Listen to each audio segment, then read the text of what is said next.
hindi ito ang balitang gustong marinig ng bayan. Sa unang pagkakataon sa kasaysayan ng FIBA U16 Asia Cup, tinalo ng Bahrain ang Gilas Pilipinas Youth 79-66 at tuluyang ibinao ng ating kabataan sa pinakamalaking pagkadapa sa 16 taong kasaysayan ng torneo. Isipin nyo, dating powerhouse ng youth level, ngayon ay nabura ang kinang matapos hindi man lang umabot sa quarterfinals. Ang masakit, hindi lang ito simpleng talo, ito ay milestone loss. Dating panay semifinals, minsan pang nakaabot sa World Cup, pero ngayong 2025, bagsak sa 1-3 record sa ilalim ng bagong coach na si L.A. Tenorio. Ang mga batang Pinoy ay hirap na hirap tumira, 33% lang mula sa field, 18% mula tres. Wala ni isa man ang umangat bilang go-to scorer maliban kay Jolo Pascual na nagambag ng 10 puntos. Samantalang sa kabila, umarangkada si Mohamed Adel Abdullah ng Bahrain na kumamada ng 22 puntos at halos sinakal ang ating depensa. Mas masakit pa, hindi natin kayang sabihing swerte lang ng kalaban. Buo ang depensa, malinis ang rotations, at may kumpiyansa ang mga bata ng Bahrain. Ang Pilipinas, parang nawala ng direksyon. Sa huling dalawang quarter, tuluyang bumitaw at hindi na nakabalik. Ito ang klase ng pagkatalong tatatak sa kasaysayan. Ang unang beses na lumuhod tayo sa Bahrain at ang unang beses na hindi nakapasok sa quarterfinals. Para sa isang bansang basketball, ang pulso ng bayan, ito ay hindi lang scoreboard loss. Ito ay sampal sa pride at tanong sa ating programang pambata, saan patutungo ang Gilas Youth? Mga kagulat world, hindi lang basta talo ang nangyari kagabi sa Mongolia. Ang pagkatalo ng Gilas Youth kontra Bahrain, 79-66, ay parang lindol na yumanig sa pundasyon ng ating basketball pride. Kasi isipin nyo, mula 2009, nang unang sumali ang Pilipinas sa FIBA 16 Asia Cup, palaging kasama tayo sa mga inaabangan. Madalas nasa semifinals, minsan pang naka-top 4 para makasampa sa FIBA U18 World Cup. Pero ngayon 2025, hindi man lang umabot sa quarterfinals. Masakit, nakakahiya, at higit sa lahat, nakakagulat. Sa ilalim ng bagong head coach na si Ella Tenorio, inaasahan ng marami na magiging fresh start ito para sa ating youth program. Bagong sistema, bagong sigla, bagong direksyon. Pero ang lumabas, kabataan natin mukhang naguluhan sa laro. Sa 4 na laban, 3 beses natalo. At ang pinakamasaklap, unang beses tayong ginupo ng Bahrain, isang bansang dati ay hindi natin tinitingnan bilang banta sa Asia basketball scene. Tignan natin ang numbers. 27 of 82 shooting lang ang Gilas Youth, katumbas ng 33% efficiency. Sa tres, mas lalong nakakadurog, 6 of 33 or 18% lang. Para kang nanonood ng team na walang tiwala sa tira, walang rhythm at walang kumpiyansa. Si Jolo Pascual lang ang umabot ng double digits, 10 points, habang sina Justin Halar, 9-piece, Brian Orca, 8-piece, at Everrain Cruz, 8-piece, ay nag-contribute pero hindi sapat para bitbitin ang team. Sa kabilang dulo, ibang kuwento. Si Mohamed Al Abdullah ng Bahrain kumamada ng 22 puntos at may kasamang steals at rebounds. Ang mas matindi, kahit wala ang kanilang star big man na si Somto Patrick Onadueni na may average na 21.3 pits at 16 rebounds sa group stage, nakahanap pa rin sila ng paraan para dominahin ang Gilas.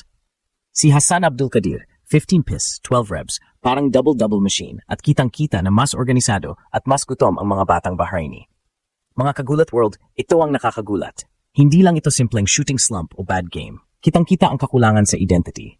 Walang malinaw na leader sa opensa, walang matibay na anchor sa depensa. Parang bawat isa naghihintay na may umangat, pero wala talagang kumapit sa role.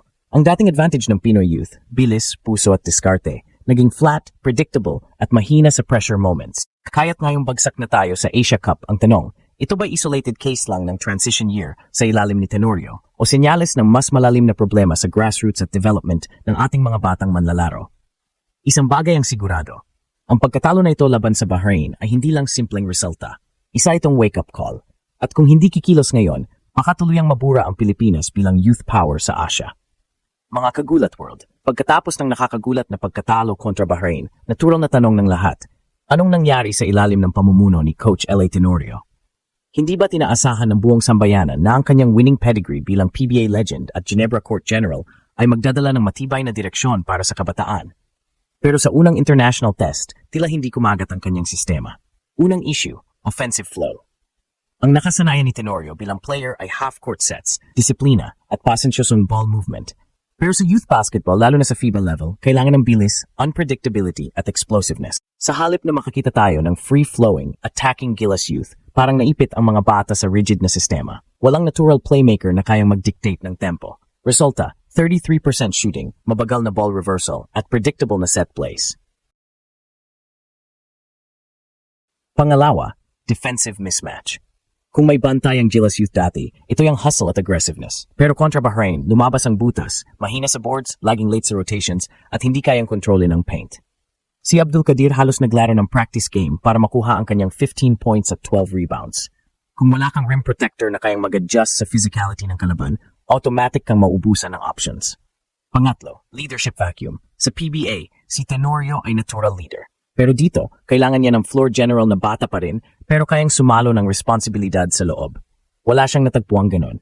Si Jolo Pascual nagtangkang kumamada, pero 10 points lang ang naibigay. Walang nag-step up para maging vocal presence. Ang resulta, walang kumpiyansa, parang kanya-kanyang discard.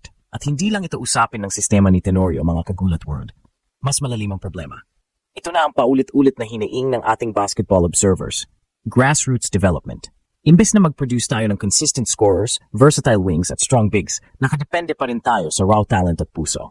Habang ibang bansa tulad ng Australia, Japan at Iran ay nag-invest sa skills, conditioning at coaching sa murang edad, tayo ay umaasa na lang sa natural na galing at lakas ng loob. Ngayon, lumalabas na tang hindi na sapat ang Pinoy Pride kung wala itong kasamang modernong sistema.